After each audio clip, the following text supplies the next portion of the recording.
Alhamdulillah Alhamdulillahilladzi hadana subula salam wa afamana bi syari'atin nabiyil karim. Asyhadu an la ilaha illallah wahdahu la syarika lah dzul jalali wal ikram. Wa asyhadu anna sayyidana wa nabiyyana Muhammadan abduhu wa rasuluh.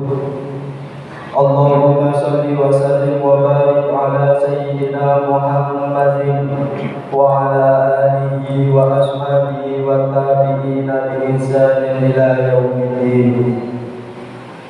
Amma ba'du fa ya ayyuhal ikhwan, usikum wa nafsi bittaqwallahi wa ta'atihi la'allakum tuflihun. Qala Allah ta'ala fil Qur'anil Karim, a'udzu billahi minasy syaithanir rajim. Bismillahirrahmanirrahim. Ya ayyuhalladzina amanu taqu wa qulu qawlan sadida yuslih lakum a'malakum wa yaghfir lakum dhunubakum wa may yuti'illaha wa rasulahu faqad faza fawzan 'azima. Wa qala ta'ala ya ayyuhalladzina amanu taqullaha haqqa tuqatih wa la tamutunna illa wa antum muslimun. Shadaqallahul 'azim. Hadirin sidang jemaah Jumat yang dimuliakan oleh Allah. Pertama sekali marilah kita bersyukur kehadirat Allah Subhanahu wa Ta'ala yang telah memberikan berjuta kenikmatan kepada kita sekalian, sehingga masih bisa melaksanakan sholat Jumat di masjid yang mulia ini. Salawat serta salam semoga tetap tercurahkan kepada junjungan kita Nabi besar Muhammad sallallahu alaihi wasallam yang telah membimbing kita menuju dunia yang terang dan jelas, yaitu ad-dinul Islam. Semoga kita selalu mencintainya dan bersolawat kepadanya sehingga kita diakui sebagai umatnya yang mendapatkan syafaatnya di akhir nanti. Amin ya rabbal alamin. Hadirin sidang jemaah Jumat yang dimuliakan oleh Allah, kami mengajak kepada hadirin sekalian dan khususnya kami pribadi, marilah kita selalu berusaha meningkatkan keimanan dan ketakwaan kita kepada Allah Subhanahu wa Ta'ala dengan terus berusaha menjalankan seluruh perintah-perintahnya dan menjauhi semua larangan-larangannya. Semoga Allah selalu memberikan bimbingan dan kekuatan kepada kita sehingga kita dalam keimanan dan ketakwaan kepada-Nya. Amin. Hadirin sidang jamaah Jumat yang dimuliakan oleh Allah, sekarang sudah masuk tanggal 17 Rajab 1446 Hijriah. Beberapa hari lagi di dalam bulan Rajab yang mulia ini ada peristiwa yang sangat luar biasa dan tidak masuk akal di zamannya, yakni Isra Mi'raj, yaitu Allah Subhanahu wa Ta'ala memanggil dan menjalankan serta memberikan keistimewaan kepada Nabi Muhammad sallallahu alaihi wasallam untuk melakukan perjalanan dari Masjidil Haram menuju Masjidil Aqsa, kemudian di Masjidil Aqsa menuju Sidratul Muntaha untuk menghadap kepada Allah Subhanahu wa Ta'ala. Sebagaimana Allah jelaskan dalam surat Al-Isra ayat pertama, Subhanalladzi asra bi 'abdihi lailan minal masjidil haram ilal masjidil aqsa alladzi barakna hawlahu linuriyahu min ayatina innahu was-sami'ul basir. Yang artinya, Maha Suci Allah yang telah menjalankan hamba-Nya pada suatu malam dari Masjidil Haram menuju Masjidil Aqsa yang telah diberkahi sekelilingnya, agar kami perlihatkan kepadanya dari tanda-tanda kebesaran kami. Sesungguhnya Dia Maha mendengar lagi Maha mengetahui. Sejarah telah menjelaskan Nabi Muhammad SAW di Isra Mi'rajkan adalah karena kesedihan yang dialaminya. Kesedihan itu disebabkan karena meninggalnya istri tercinta Siti Khadijah dan pamannya Abu Thalib. Keduanya adalah pendukung kuat dalam berdakwah, karenanya Nabi Muhammad bersedih. Ada banyak peristiwa yang dialami oleh Nabi dalam perjalanan mi'rajnya, yang kesemuanya itu merupakan tamsil-tamsil kehidupan supaya dapat dipahami dan dijadikan pelajaran dan pijakan dalam mengarungi kehidupan agar mendapatkan keselamatan dan kebahagiaan. Di antara tamsil-tamsil itu, di antaranya ialah Nabi Muhammad SAW melihat orang memotong padi terus-menerus.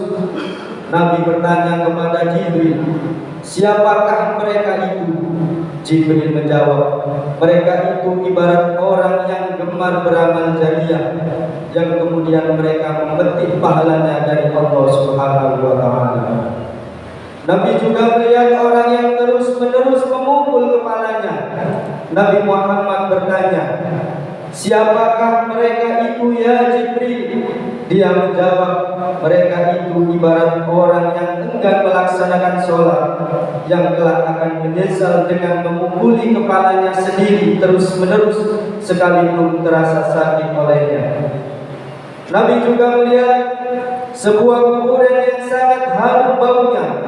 Nabi bertanya kepada malaikat Jibril, "Apakah itu ya Jibril?"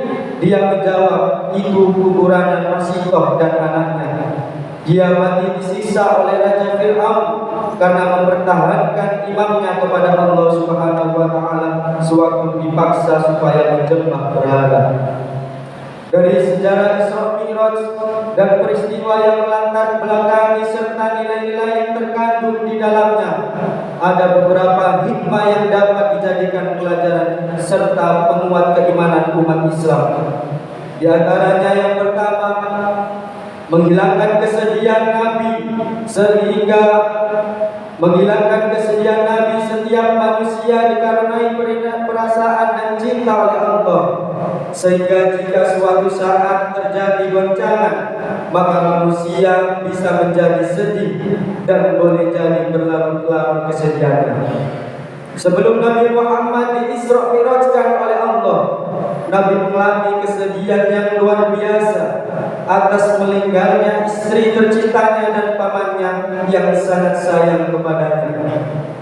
Kesedihan yang dialami Nabi Muhammad mendapat hiburan dari Allah dengan memanggilnya melalui Isra Mi'raj yang bertemu langsung dengan Allah.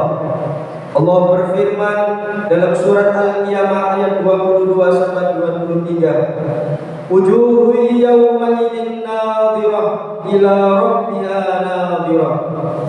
Wajah-wajah orang mukmin pada hari itu berseri-seri karena memandang Tuhannya. Yang nomor 2, pentingnya ibadah sholat. Allah memberikan perintah langsung kepada Nabi Muhammad SAW untuk menerima tugas sholat 5 waktu.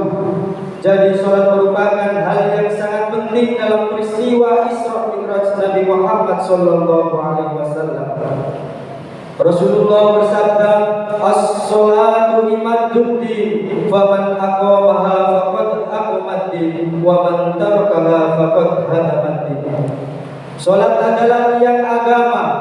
Barang siapa menegakkannya, berarti ia telah menegakkan agama, dan barang siapa meninggalkannya, berarti ia telah merobohkan agama. Hadis riwayat Al-Baihaqi. Yang nomor 3, ujian keimanan bagi umat Islam pada zaman Nabi Muhammad SAW.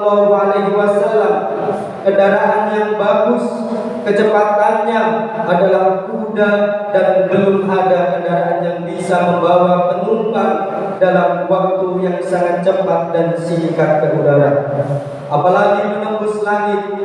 Karenanya peristiwa Isra Mi'raj adalah suatu yang dianggap masyarakat adalah suatu yang ganjil dan mustahil. Sebab itu Nabi dianggap pembohong ataupun bila dalam memahami Islam ternyata tidak semua harus masuk akal dan logik. Ini merupakan salah satu ujian yang cukup besar di zaman itu, hanya bisa diterima dengan hati, dengan keyakinan atau keimanan. Jadi Isra Mi'raj merupakan ujian keimanan seorang muslim, apakah yakin atau tidak dengan apa yang dialami oleh Nabi. Allah berfirman dalam surat Al-Ankabut ayat 2, ahasibanna an yujraku an yaqulu amanna wa hum la yuftanun. Yang artinya, apakah manusia mengira bahwa mereka akan dibiarkan hanya dengan berkata kami telah beriman sedangkan mereka tidak diuji. Yang keempat, terhindarnya sikap keluh kesah, bahwa pada dasarnya manusia memiliki sifat keluh kesah dalam hidupnya, terutama ketika mendapati musibah atau kondisi keuangan. Karenanya manusia sering menunjukkan kesalahan, keresahan, kegelisahan serta meneriakkan sifat pikirnya. Terlihat jelas sikap ini ketika kondisi kekurangan atau musibah yang dialaminya. Yang nomor 5, bertimbulan kekembangan ilmu pengetahuan perjalanan Isra Mi'raj Nabi di zamannya merupakan suatu yang tidak mudah diterima akal. Di sisi lain, umat Islam diharuskan percaya terhadap peristiwa Isra Mi'raj.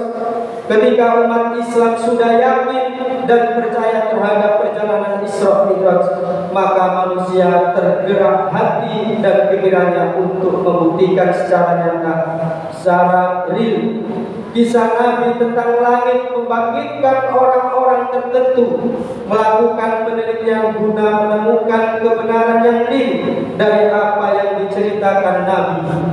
Dari sini bahwa Isra Mi'raj merupakan peristiwa yang dapat menstimulkan ilmu-ilmu untuk mengkaji dan membuktikan kebenaran ceritanya. Al-Quran pun sudah mendorong manusia untuk mengkaji lebih jauh dengan ungkapan afala ya'qilun, afala ya'lamun, afala ya'qulun, dan lain sebagainya. Allah berfirman dalam surat Al-Luqman, khalaqas samawati bighairi amadin tarawna wa alqa fil ardi rawasiya an tamida bikum wa batha fima min kulli dabbah wa anzalna minas samai ma'an fa anbatna fiha min kulli zawjin karim. Yang artinya, Dia menciptakan langit tanpa tiang sebagaimana kamu melihatnya, dan Dia meletakkan gunung-gunung di permukaan bumi agar Ia tidak menggoyangkan kamu dan menghabiskan segala macam jenis makhluk bergerak yang bernyawa di bumi, dan kami turunkan air hujan dari langit lalu kami tumbuhkan padanya segala macam tumbuh-tumbuhan yang baik. Hadirin ma'asyiral muslimin, jamaah Jumat yang dimuliakan oleh Allah. Demikian khutbah singkat ini semoga bisa lebih memahami tentang Isra Mi'raj sehingga bisa menjadi hamba Allah yang terbaik yang pantas mendapatkan ridhonya. Semoga Allah memudahkan dan memberikan kekuatan serta semangat kepada kita untuk bisa memaksimalkan ibadah Rajab dan nilai-nilainya sehingga kita pantas mendapatkan posisi yang tinggi di mata Allah dan mendapatkan ampunan dan rahmatnya di dunia dan akhirat. Amin amin ya rabbal alamin.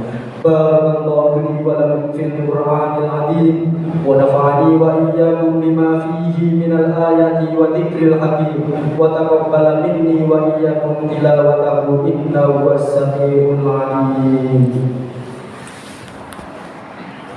Allahumma shalli ala